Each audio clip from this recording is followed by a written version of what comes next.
What up, my guys? Welcome to another show, man. Thursday, NFL Talk with Jay and Five Star. Y'all know how we do it, man. Every Thursday, going over the Thursday night football game, going over my guy Five Star's best play for the Sunday games as well. And then we also go over some college football for you guys as well, man. So we hope you guys appreciate the show, man. We've been doing this all season. Five Star been absolutely smashing it in NFL and college as well, man. Make sure y'all go follow him on Twitter/X over there at Five Star in Vegas, man. Shout out to everybody in the chat. Hit the like button one time for the one time. What's up with you, Five? Everything cool with you, my brother? Good morning, Jay. Good morning. Always good to see my dog. I'm sure we'll be linking up pretty soon. Shout out to the chat. You know, everybody, we appreciate you for tuning in. Hit that like button for my boy Jay Money. Right now, it's always us against the Bookers. It's us versus the machine. Let's go. Yeah, that's a fact. That's a fact, man.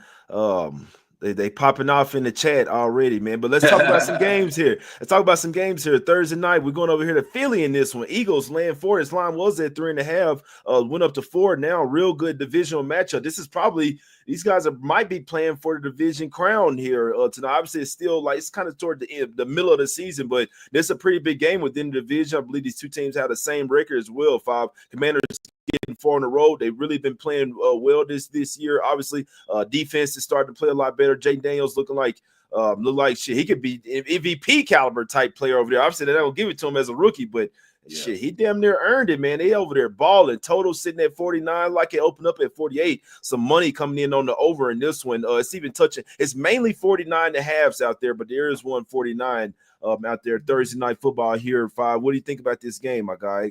You think the Commanders can keep showing up here? Do the Eagles their big three show up tonight? On my show yesterday, we do a Wednesday version of the Wagering World, and I kind of went over this game a little bit, and I gave out the over 48 on that one. But now, as you see, it's ticked all the way up to 49, 49 and a half for some shops. I really like the 48. I think the 49 and a half will probably stick as well, but if you can get the 48 and shop for it, I more look for that. You're dealing with two really good offensive teams right here. The Commanders lead the league with 45.8% of their drives reaching the red zone. Man, that's a crazy rate, but guess who's second right behind them? The Eagles. The Eagles are second with 35.7%, but you see that's a big, margin in between how good the Commanders move the ball and then the next team, which is second ranked. They're really moving the ball really well over there. It seems like Jaden Daniels is really clicking with Cliff Kingsbury, even though they don't have their best running back on the team with Brian Robinson. They happen to go a couple small backs, but honestly, I'm really surprised with Jeremy McNichols. He's a tough runner, man, and he's bringing that kind of rugged running game that they were missing from Brian Robinson. And we always know that Eckler is a great option to have in the backfield because he can do so many different things. They got him returning punts, returning kicks. He's the starting running back. He's always a good bet to get in the end zone like he was with the Chargers. I just think that we're going to see some points in this game, even though it's a short spot. 4 straight short rest spots involving the Commanders have gone over the total, so we're good with that part of it. Also, Philadelphia is ranked 6th in yards per completion this season. That means they're getting chunk plays. And as I said, also they're second in the league in red zone trips as an offense. And also 6 straight Eagle home games played on short rest have gone over the total. So everything is pointing towards the total on this game. As far as the side, I do lean Washington because you know how I approach these standalone games. Jay, we're going to always get in the shoes of a trader. What are the books trying to accomplish when they threw this line out here? I think they're bagging a lot of Philadelphia money. You know, the Eagles are already a really popular bet. They've been playing better. People still always look at Washington as a joke because they don't know anybody on their defense, and Jaden Daniels is a rookie. So, guys who watch this long as we've been watching it, but don't necessarily understand the betting perspective like we do just watching football and betting, they're going to automatically think Eagles, like, oh, they're going to blow them out. Yeah. Young quarterback on the road. I don't know, man. The numbers are telling me that this game might end right on a 3 with the Eagles winning by a field goal. So if I lean the side, it'll definitely be with the Commanders on the road. +4 is a great number. If you can get 4.5, I'd jump on it. Yeah, I even saw some sharp guys I follow. They hopped on the Commanders +3.5 there. So I was even a little surprised to see it to go up to 4 there as well. But like you said, the Eagles, they kind of one of those type of teams where they have the good players, but the coaching isn't necessarily there. I mean, they'll play in a lot of close games. They like to fuck around sometimes, but They still, you know what I'm saying, been balling this year as well. But obviously the Commanders are as well. They're coming off that tough loss versus the Steelers over there as well. So definitely a bounce back spot for the Commanders here. And I still think that people, I mean, the Commanders still have plenty of public love because they've been covering for the public this year. So they, you know what I'm saying? I feel like most people, they know what the Commanders going to do, man, because they definitely been a really great bet against the spread as well, man. So Yeah. definitely going to be a great game tonight, man. Eagles, Commanders, divisional matchup, man, as well. What do you think? This, so you don't care about with this one at the over. You know how usually the division games tend to go under. You don't care about that tonight. You say we see plenty of. You think we see some fireworks here tonight? Well, you know me, I always been football, and what I see from the football with both of these teams that they've been really successful offensively. And yeah, Philadelphia's played good defensively. Don't get me wrong, really good. They've been one of the top defenses in the last couple of weeks. Now we figure out if their veteran defensive coordinator, Vic Fangio, knows how to deal with this new style type of offense, because what they're running over at Washington is completely different than the type of, RPO stuff that they run with the Eagles. They mostly drop back Jalen. He doesn't really do a lot of read keeps anymore. If he, goes for touchdowns, which I'm going to also give out in this game. I'm glad you came back to it. Take Jalen Hurts to score a touchdown. It's only -110. Tush push is still unstoppable play. They're going to do it every game. Something's going to happen where they get right down by the goal line. Both of these quarterbacks might actually score because, as I told you, Brian Robinson is out, so I'm sure that they're going to be really heavy on Eckler. So I'd expect both of these quarterbacks to get in the end zone. It's that type of game where they're looking across the field. And like I know that Jaden Daniels is one of those kids to talk shit back. He not the ones who just, they barking at him and then he laugh at him and be like, okay, watch this. He barking back with people, and he know a lot of guys because he was in college football and the top player for a long time. So he knows a lot of guys from football camps and from, playing in the Pac-12 and playing in the SEC and being a top player. So look for that for him and Jalen Hurts to kind of have some competition on getting in that end zone, because there's a lot of noise out of Philadelphia that Jalen Hurts wants to be the first NFL player to accomplish 20 rushing touchdowns and 20 passing touchdowns in a season. So to do that, he'd have to score every game. And so I definitely expect him to get in the end zone tonight. But like you said, Washington has seen 3 straight games decided by 5 or fewer points. So all of the games have been really close of late. Great game last week with the Steelers. We were able to cash that on the first half. Me and the group, we took the first half, man. I try to just, these NFL games, it's better to get in and get out, man. Get the first half, become a fan, and watch the game at the end, and you don't care what happens, Nah, that's a fact there, man. Like you say, the first halves, when you really nail it as well, it could be some really great spots because, like we already say, I know Ski always say that witching hour can be crazy as hell. You see what I'm saying? You never you be sweating the mad. shit out them guys now for sure. I mean, you know what? This is what I've noticed. Like teams been up like by 10 points. Like if you're up by 2 scores, you kind of just go ahead and let them get that last touchdown. I've seen that shit so many times where the defense just kind of lay down. Like we know we're about to win the game, and we know that there's probably some fishy shit going to spread, but it's not even it. They just want to win. They don't care about how much they win by. So if they're up 10, if they're up 13, and the other team get the ball back, they're gonna let them drop down the field and get that touchdown. And like it always ease. Go the book way. You be sitting there bad as hell because it always go that if they need a touchdown, they score. If they don't need a touchdown, then they don't score. So it's always weird. Like it's funny because in your sport, last night I was on a full sweat like that. I rarely play NBA, but I pick spots though, and I like the Rockets last night -4.5. But you watched the end of the game. No, I didn't watch it. I had some Rockets too. I didn't, bro. I did. The final score is the only thing that mattered to me. Boy, if you would have seen that last 30 seconds, my son, he's 10 years old, but he's my only child that was born. Well, my oldest son too, but he's my only child of my little ones that was born in Houston, man. So I watch every Rockets game every week. Yeah. We was watching the Rockets, boy, and he don't know I'm sweating the line. He was like, yeah, what you need? I say, man, I need that 4. He was like, 5.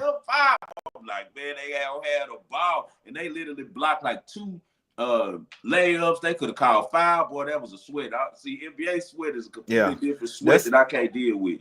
I'm not gonna lie, bro. A lot of times I won't even really watch the game, bro. Like I'm be following the game, but like I don't like sweating till my nerves be too bad, bro. I have to go outside and gas up or something, bro. Too. But the final score is the only thing that matters. Like I'll be tracking on my phone. That's enough sweat for me right there. But watching it with the bullshit ass refs and then when Yeah. taking these horrible shots and shit, I kind of just found out it was just better for me to not watch it, especially if I got a bunch of money on the game. But as long Yeah. as I cash, I'm happy. Right. You know what I'm saying? Right. Right. That's the only Right. thing. Yeah. But I just figured out for myself, it's a lot less stressful for me Yeah. if I don't watch it. So.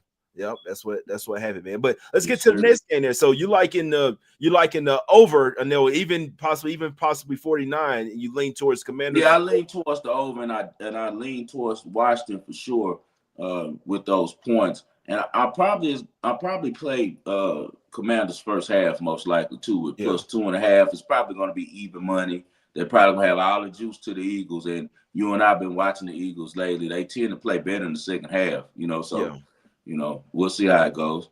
That's a fact. Definitely gonna be a great game tonight, man. I probably have this one on the background. See what I'm saying? Got a bunch of shit to do today. Let's go over here to New Orleans though. Saints land one at the house, man. That was crazy last week, man. The boys, Falcons definitely out there working. Obviously, all the Boy. money was on them. I never like to bet against a team. My guy James, he followed you real close as well, and we was at the basketball gym. He was like, "Damn, man, the fucking Falcons." I was like, I stayed off that game. There's one thing. One of my rules is when a team fires a coach, I bet that team, and I wanted no part to do with the Saints, or I just stay off the game. So I stayed off that one, but I still thought the Falcons would have won. I mean, we know they're the better team.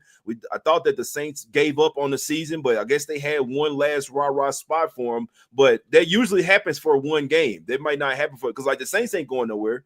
And at the end of this, how we look at it in NBA, Five, it's like once you know that you're not going to the playoffs, you kind of I hate the mentality, but it is smart, you know what I'm saying, try to get the best draft pick as possible. You see what I'm saying? So do you think that's where the Saints are, where they know that their season isn't really going anywhere? They might as well go ahead and try and tank? Man, last week was just an NFL game, simple as that. And I'm a Saints fan.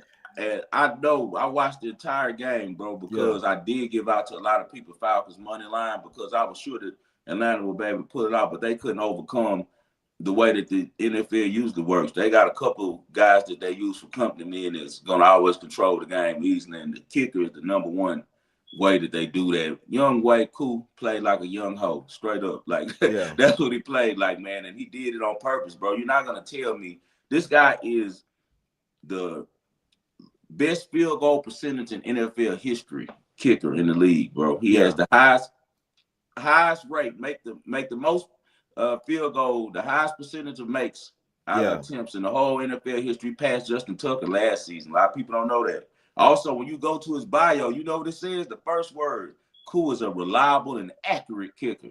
Yeah. But this game, he decided to be 1 out of 4 with chip shots. Only had one long field goal. First time they played the Saints, he was unstoppable. Won the game with a 58-yarder. You're inside the dome. You missing kicks like that inside. That makes no sense, man. A lot of these kickers are golfers. People don't know that. And you know how golfers are? They know how to control the ball, man, and drop it different places, different angles, and put different spins on it. So we're just going to go past that. I always do bad beat, bad break, bad handicap on my show.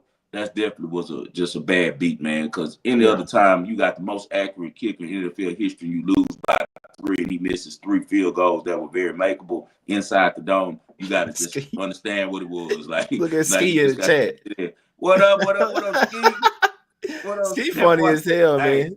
He was shabby with the Chargers, Ski, and then he went to Atlanta and act right and did right for a long time to go get that check. He the 12th highest paid kicker in the league. I've been on his ass. I've been studying everything about him because after he blew my money like that, I'm watching him. You know what I'm saying? So I'm like, man, I'm trying to get Ski come out here to Denver too, man. He needs to come out here. Man, bring his ass with you, man. When you come. You know, we come. We pulling up. We ain't gonna give him the dates here. They'll see the photos though. You know what I'm saying? We'll shoot about it after. Yeah, we definitely come to Denver and kick it. My wife actually was just asking me about that trip the other day. So when we get out there, we'll chop it up about that. But back to the Saints, man. I do think the Saints played over their head.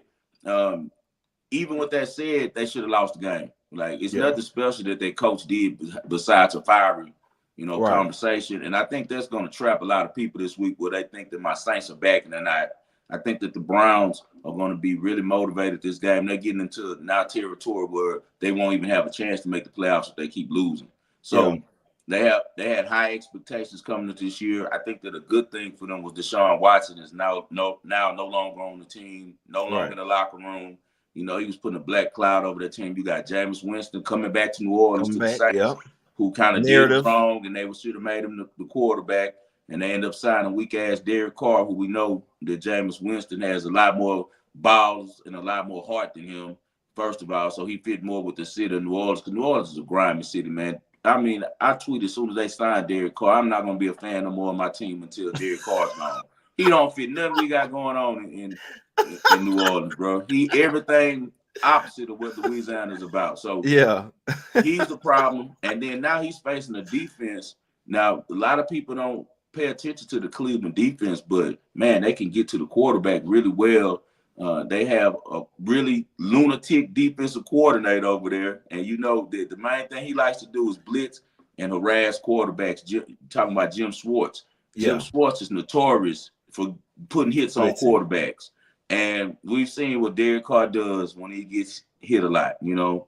And only 28.6% of the opponent drives result in a punt against the Saints this year. They're terrible getting people off the field. Also, people aren't taking advantage how awful they are against the run. They're ranked 31st out of 32 teams in expected yards per average allowed per carry, and they're 30th in opponent success rate per handoff. So that means Stefanski can go back to the drawing board during this off week. Let's get this run game going. We're going to get a ball to Nick Chubb. We're going to get a ball to Jerome Ford. I think Stefanski is a really sharp coach who's just been given a bunch of mess over there with Cleveland. He doesn't have a lot to work with. It's a bunch of instability. If you take Kevin Stefanski and go put him with the Packers or another good organization like that sound and moves correctly, I think he'll be a really successful coach. I don't think he's a bad coach at all. He's just dealing with bad management. And I've talked about that often, that you cannot succeed if you got bad owners on the team. But with that said, coming off a bye, I think the Browns have a much smarter coach. I think they have an aggressive defense. I think Jim Schwartz knows that Derek Carr is weak and is going to be sitting the dogs at him, make him get off his game. We did see a good showing by what's the name? MVS, Valdez Scantling. They used to play for the Packers. I didn't even know the Saints had picked him up. He had 2 big plays against the Falcons. We'll see if he's able to hit a couple plays down the field, because they have an opportunity, because the Browns will definitely be sending extra men on a blitz. They have the highest blitz scheme in the whole league. The 4th highest pressure rate per drop back, and then the highest blitz rate in the league, man. They got 27 sacks this year, so don't be surprised if we see Derek Carr turn the ball over. So I'm on the Browns on this one, man. You know how I feel. I feel like the lines always tell you to take. And with the Browns being +1 on the road at the Saints, with the Saints coming out for big victory, I feel like home field advantage should be 3 alone. So the books are telling you what's going to happen. So give me the Browns +1. Yeah, I like it, especially like you say, coming off the bye. You had a little narrative as well with Winston coming back. They in the chat, they saying they think both of them might throw a pick. Carr and Jameis Winston throwing a pick in this game, but both of them. I wonder if you could parlay that shit. Each quarterback to throw a pick. That'd be crazy there. But definitely think Winston gonna be a little bit motivated coming back here to New Orleans as well. And the Browns in general just should be motivated. Like I say, I mean, you never know if a team could go on a run. Like if the Browns mess around, won 5 straight games, they could be back in the thick of things. You know what I mean? But it definitely would have to start here, because whichever team loses this game that's probably it. You probably gonna wrap that up. You know what I'm saying? You're probably gonna wrap it up. But we've definitely seen the Saints have some quit in them. Like I say, they fired their coach. Obviously, that's a rah-rah spot. Like teams always come to play after they fire their coach, man, especially when they didn't really like him as well. So they had their spot, but that doesn't usually last for 2 to 3 games. It's like a 1-game thing. They come the ball then after that, shit runs out. So it makes a lot of sense to take the Browns here. And then I know some people I respect heavily on the Browns here +1 as well. So I do think this is a really great spot here as well, man. Let's talk about the game of the week in this one, man. You got the Chiefs. Mahomes as an underdog. It'd be interesting to see where the money stays at as well, because I think a lot of the sharp money is coming on the Bills in this one. But still be interesting to see where that public money is, like where the percentage of tickets, you know what I'm saying, or percentage of handle. But Chiefs getting 2.5 on the road. I've been fading the Chiefs. I've been doing it well as well, especially when they're laying a bunch of points. Like when they're laying over a touchdown, they always win and not cover. Now they're underdogs. I'd like to take the Bills here. Like even if they were the Bills +1, I could do it. But as soon as I see the Chiefs are underdog 5, I can't do it, man. Mahomes' record as an underdog is just impeccable. What do you think about this game? Do the Chiefs continue winning? They've been winning some close ones too. Should have lost to the Broncos. They should have lost, man. The When they boys didn't blocked lose that to the kick. Broncos, I already knew it's destiny. They're going, it's either destiny or it's the NFL that's in the script because they Yeah. probably going undefeated, bro. I'm seeing that Mahomes is probably, as I said earlier in the year, really focused on trying to get undefeated and win three times in a row. Because if he does that, now he has something that he can always say, okay, Brady didn't do this. He never went undefeated. Brady never won 3 in a row like we did. We three-peated. So that's one thing to look at. The Chiefs have been a cover machine of late. That's what people don't realize. It's an old narrative out there that the Chiefs don't cover, but maybe Patrick Mahomes heard that last year and they turned it Man, around because I want to say they covered it like 9-2 in their last 11 nah, they games 0 against and the 3. spread. They 0 and 3 last 3. Oh, well, then that mean if they're on 3 the last 3, then that mean now that they're 9-4 in the last 13. Because before that Yeah. they were 9-1. So Yeah. yeah, before those 3 that they lost, they were 9-1 against the spread in the last 10. So what that means to me is that they'll probably switch back up again. So Mm-hmm. I just feel like it's certain quarterbacks that Mahomes just not gonna lose to. And I think that Allen is one of those guys that he does not want to lose to. The Chiefs are 5-1-1 against the spread in their last 7 road games.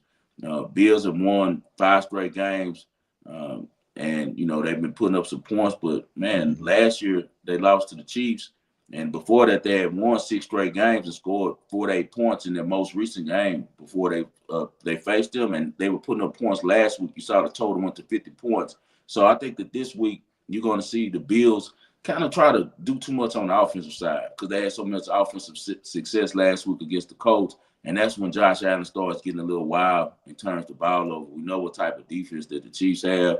We're going to just keep it on straight football. I just think that the Chiefs will be motivated and going Buffalo and Mm-hmm. pull out the game in a close one and win money line. Now, we know it's going to always be some stuff involved other than that. We got to Yeah. deal with factors. But just on the football point of view, I definitely like Kansas City for the game, money line. But also, anytime these 2 quarterbacks face off, the over's always in play. Nah, that's a fact, man. I ain't gonna lie. I would sit back and not bet this game because I do need Josh Allen to win MVP. And if the Bills were to win this game, I do think those odds would plummet as well. And the Bills, I mean, I remember I looked through the schedule. I was like, damn, they might have some losable games there. They start off 8-2. So I'm really hoping. I know that obviously Mahomes, he's one of those, it's kind of like MVP. I mean, LeBron in his prime, he could win MVP every year. Lamar Jackson's going crazy as well. He can win MVP every year, even though Derrick Henry's doing a lot of it as well. I think Josh Allen deserves his first one this year, man. If they win this game, I definitely think they might put him over the top. So I don't have to bet this game. I just hope that the Bills win, and then or Josh Allen goes crazy in this game, and then they can give him his first MVP, man. They can lose the first round of playoffs. I don't give a damn. Just give Josh Allen that MVP and let me cash them tickets. You feel what I'm See, saying? the But thing with this game is, guys, you can't be antsy. Some of you bet on books that you don't have live action on, But if you're in a normal betting city like how Jay and I are, where you have action to live betting, just be patient. This is one of the games with 2 of the best comeback quarterbacks in the league. it's a Let fact. someone show a hand, check out the script, see what's going on. After one team gets a big advantage, then go on the other side and get some points, some ridiculous amounts. You might mess around and get 13, 10 points, double-digit points in the first Yeah, half it's a if fact. one of the teams take off. And then that the second half, the other quarterback's going to track it down. He might not Yeah. win the game, but he's going to get it within a score. So Yeah. that's the approach on this one for me. I'm not going to bet before this game starts. It's just too good quarterbacks playing 2 really good teams. I do think the Chiefs are a much more talented team this year. I don't think Buffalo's that talented, especially on defense. Outside their one defensive lineman out of H-Town who can really play. But besides that, just a bunch of really no-name guys, especially in the defensive backfield. And I don't see you being successful against DeAndre Hopkins and Kelsey with, these 4th, 5th round guys in the backfield, And Yeah. Kansas City is really good on defense, man. They're really good on defense. That's a fact. That's a fact, man. Chiefs have been teetering on their loss, man. We'll see if it happens or if they go It hasn't been the 17-0, man. defense, even like last week. They Yeah. won the game with the block kick and keeping them in it when Mahomes was being a company man, keeping the game, Yeah. close. So Yeah. I I don't always think say, that I've never seen him do that where he looks as bad as he looked last week against Denver and then comes in Buffalo and looks weak. yeah. I think in Buffalo he's gonna look good. Well, the huge difference is Broncos got a really nice sound defense. Like they Yeah, were on their ass, man. Like I said, I mean, definitely. I think Broncos deserved to win that game, but that line opened up at 9 was crazy. And like the line told you what to do. It closed it was at 7, it went down to 7.5, even closed at 7. The line was telling you that there Is was a this a night Broncos game spot. or evening game, Jay? This game is at, let me see. I think If it's a regular. It's at 4:30, 4:25 Eastern. So kind of, you know what I'm saying, Okay. that midday Yeah, prime Chiefs, time Chiefs, game. Chiefs will probably win. If it was a night game, I'd probably take Buffalo. Because Yeah. night game in Buffalo, standalone, yeah, but on that in that little slot there, nah, I think that the Chiefs might get it done. Got you.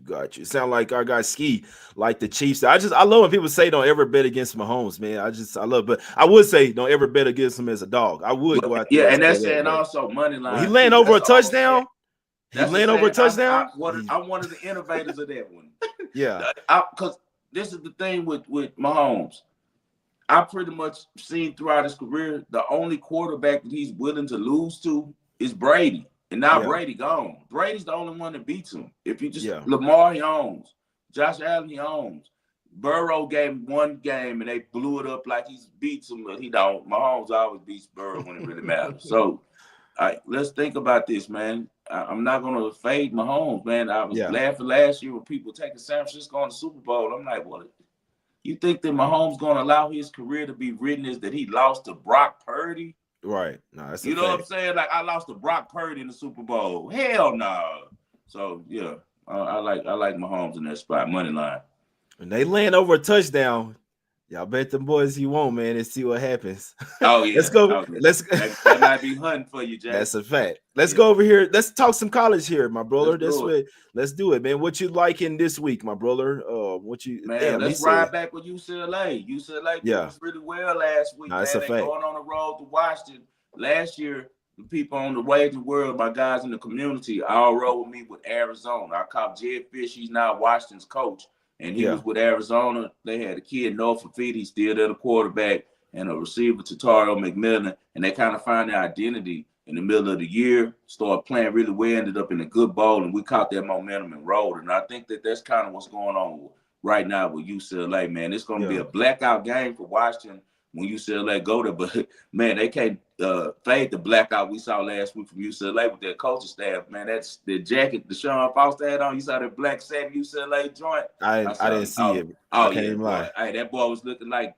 1988 NWA. He was looking good. So yeah, so he had that jacket on. He come with that whole type of mantra with UCLA. Like they tough now, bro. They Yeah, physical, and that's what I was betting on last week when they played Iowa. They're top 10 defensively against the run. I like everything that I'm seeing over there because now it seems like Deshaun Foster's message of like toughness. You know, we're gonna play smart. Is getting to the kids, and then you got Eric Bieniemy at offensive coordinator. And we know he has a lot of stuff he's learned from Andy Reid over the years. He's a really good OC, just learning how to use the pieces that he has right. And now he's using those running backs more. And they had some good running backs that was left over there. And you're seeing a couple of them really start to shine lately. Last week alone, they were good enough to keep one of the best defenses in America, Iowa, on their toes. They ran for yeah. 200 yards on Iowa, man. That's Damn. impressive coming from UCLA, bro. I think the UCLA is going to stay hot. They're really a good road team as well. They have impressive road wins at Nebraska and at Rutgers. Rutgers is a good team later on. I'm about to take them on the road against Maryland. They Yeah, played really well, upset Minnesota last week. UCLA went there and handled them, man. I think that UCLA is finally, figuring things out. Like the coach said, they've earned the right to win now, and that's what we're going to see. They covered 6 of their 7 away games against the spread.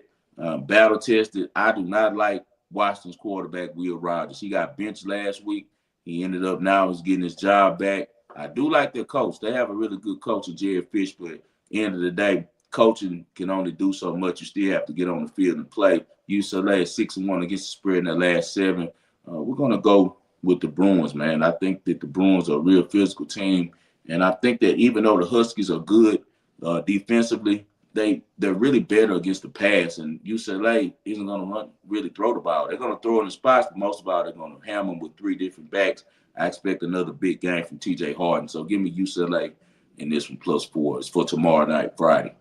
Yeah, it sounds like they're finding their stride, man. And like you say, I mean, once you find that team and you're ahead of the market, you just kind of keep riding with their ass, man. So I'm Yeah, saying just keep riding them. So it makes a ton of sense there, UCLA. And then shit, I mean, we taking them plus the 4. They can lose by a field goal. We still in there. You feel what I'm yeah. saying? So love when we getting some underdogs that we feel like can win the game outright. Five. What's your next spot, my brother?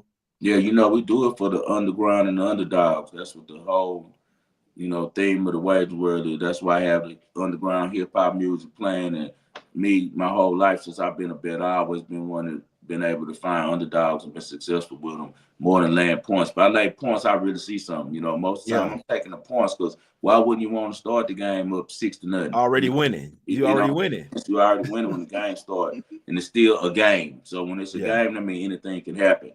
We got Pitt is +10, and they're hosting Clemson. This game is based on one thing, man. I need Eli Holstein to play. If he plays, he got a concussion last week, then we all in on Pitt +10. The line might drop. But what I suggest is going and probably buy the 10 now, and then that way you're ahead of the game if he ends up playing. Because I think if he plays, the line probably go down to 8 or something like that. is the quarterback?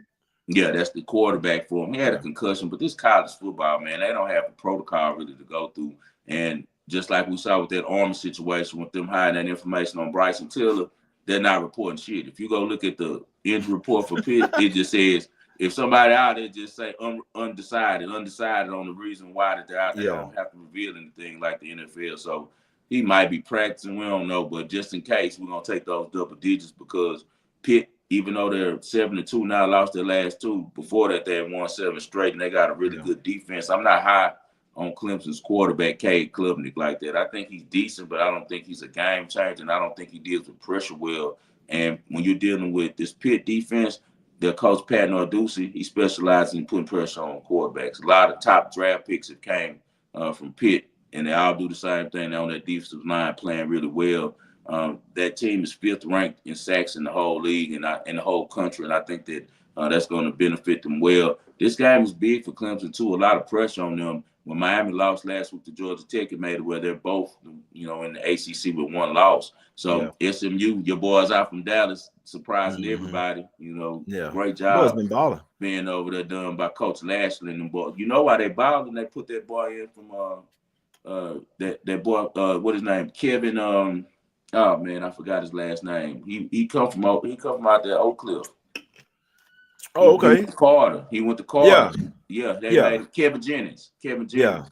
They threw him in at quarterback. They was playing games. You know how these coaches do have their favorites. They was Mm-hmm. playing Preston Stone at first because he was starting before he got hurt last year. But Kevin Jennings was clearly the best player on their team, most dynamic quarterback. So their coach had some sense and finally threw him in there, and they haven't lost the game in conference because they got upset by Nevada. Well, I think Nevada covered or something. It was a real close game, but it should have never been close because SMU is a really talented team. But anyway, they're 5-0 in the conference, so they look like they're on the way to the ACC championship game if they could just hold on. So Yeah, everyone's vying for that other spot to try to get in there and try to compete because whoever wins the ACC conference championship has an automatic bid to the automatically. Yeah, playoffs. So big game for Clemson. I wouldn't be surprised if they figure out a way to win. This is going to be just an old school ACC battle. And I just think that Pitt has a lot of confidence against Clemson because they've beaten them before. They're used to playing them. Give me Pitt, man. It's just too much money on Clemson. And once again, double digits on the road, going to a tough place with a yeah, coach who's really as smart as Narduzzi is, I think is going to be tough because I really like the special teams as well for Pitt. So look for a block by Pitt on the special teams, interception, kick return, punt return. They do all those type of little things, but I do not like Nate Yarnell. If the backup's playing, I don't want to bet him because he turns the okay. ball over. He gets shook. So let's go Let's on and keep an take eye the on plus that. 10 now. You guys follow me on X, and I'll tweet out on Saturday morning if he's playing or not. And if not, then just buy out. Yeah, that's a fact. Yeah, I would say this is the perfect. It sounds like the perfect type of game to, if you can, on somewhere like BetMGM or somewhere. I know FanDuel will let you cash out as well. You might lose a little bit of money, but it's Yeah, better than you losing the whole rate wager as well. Or you could just take the other side and just kind of lose the juice. But let's keep an yeah. eye on that because my guys say if the starting quarterback in, we like those double digits at the crib. If not, we stand off of it. What you got? Any more spots for us in college, my bro? We're in a situation, man. We hit big last week with Kansas. when they Yeah. played Iowa State, because you know my saying, Jay, if the Yeah. line look funny, it's probably Yeah. money. We got another situation like that now with Michigan State is only +3 at Illinois. Makes no sense. Something that the books are seeing in Illinois that they're seeing a Yeah. weakness. And Yeah. for some reason, they don't trust them. And if they don't trust them, I don't trust them. A lot of it has to, a lot of it probably has to do, Jay, with them missing that running back. They lost their running back earlier in the season, maybe like 2 games ago. And ever since then, man, the book's been hanging that 3 on them at Yeah. home, man. You saw how they looked Fishy against shit. Minnesota. And Minnesota, not a world beaters. We saw last week is Rutgers handled them pretty easily. So I'm gonna run with the number. The books, they always tell you what the number was gonna happen, because there's no Facts. way a 2-7 Michigan State team should be only getting 3 points on the road in Champaign, Illinois. A really tough environment, really well coached team, defense. It's something that they're seeing. We know that Michigan State has a really good coach, Jonathan Smith, a kid that's coming along, and Aiden Childs at quarterback, who, you know, has a chance to be a really good player in the Big Ten next year, but just turning the ball over too much, man. But he has so much, you know, potential, because he's fast. He's a really good thrower, but they also got a really dynamic playmaker, wide receiver that's coming along, kid out of Detroit that's a freshman, big kid, too, like 6'4", like 220, man, on the outside. And he's high point balls, and he's handling corners really well. I think that somehow Michigan State stays in this game, because the book sees something, and I got to ride with it. Once again, if Yeah. the line look funny, it's probably money. So we with Michigan State +3 on this one. They figure out a way to probably win this one money line, Jay. And then the last one we're going to roll with is Rutgers +6 at Maryland. I just like what I saw out the Scarlet Knights the last couple of weeks. It all kind of started in USC. At USC, their top running back, Kyle Monongai, got hurt. Yeah. They're a running team. Greg Schiano's an old school coach. He likes to turn around 2 yards, cloud of dust, 2 yards, cloud of dust. Now we're in third and long, throw it. They were forced to do different things because their star running back got hurt and they couldn't really move the ball. Now they're letting Ethan Calicamanus throw the ball around a little bit. He came over from Minnesota. He's been throwing pretty well. He threw for 3 touchdowns last week. They got some good receivers on the outside for Rutgers, and they're now finally touching the ball. They were so used to run blocking and never get any passes. I didn't know what they had. USC, when Monongai gets hurt, they have to throw it. They end up backdoor covering that game against USC. Yeah. Now the offense is kind of developed more, and they're looking more like a dynamic offense, Jay. I also don't trust Mike Loxley for Maryland. He's not a good coach, bro. He'll be out here real soon. So give me Rutgers +6. Gotcha. Yeah, I can't talk you off that as well. Yeah, Maryland been underperforming as well, and they beat them. Looks like they beat them the last 3 years as well. So you got a Yeah. little revenge spot there with Rutgers. This shit, they've been getting owned by Maryland 7-3 straight up and against the spread last 10. So maybe this time, for, like you say, if they're a little bit more even teams, or possibly Rutgers even better, this is their time for the little brother. You know how it is, bro. When the little brother become the big brother. I talked about this on the Rockets on the NBA show yesterday with the Rockets and Clippers. Clippers had owned them for so many times. Now that the Rockets are better than them, now it's our time. Now that I'm the little brother used to beat my ass all the time. Yeah, now I'm big and bad. Now I'm beating up on your ass now. So it makes a lot of sense there with Rutgers +6, my brother. But let's get out of here, man.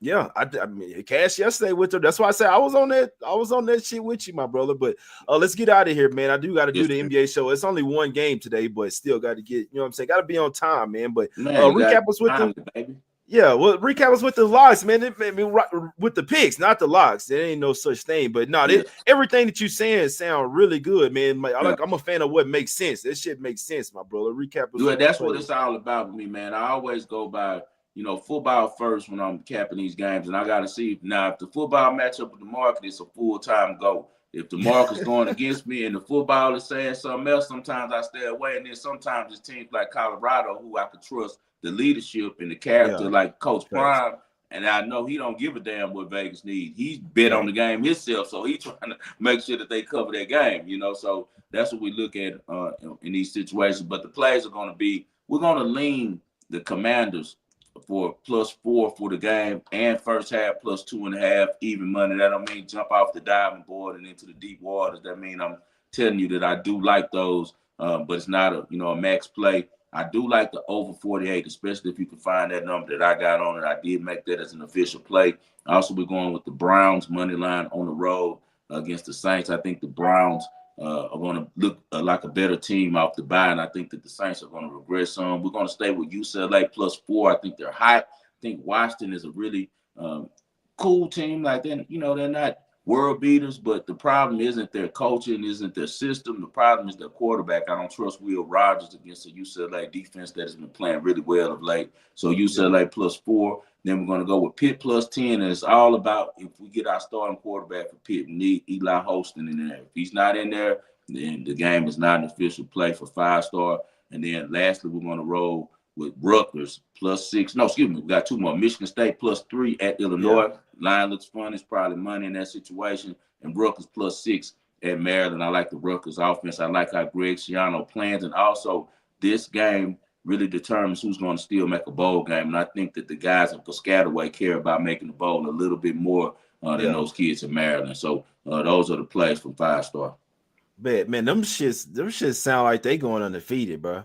I can't even lie to you. See what I'm saying? Them things sound nice, bro. I'm definitely riding with you. I'm gonna shoot you a few more spots as well. I'd like to talk about them on the show, but I don't really have time. I got to do this NBA show, but I had a few leans that I wanted to look. I know one of them was LSU for sure. I know they coming off getting smoked.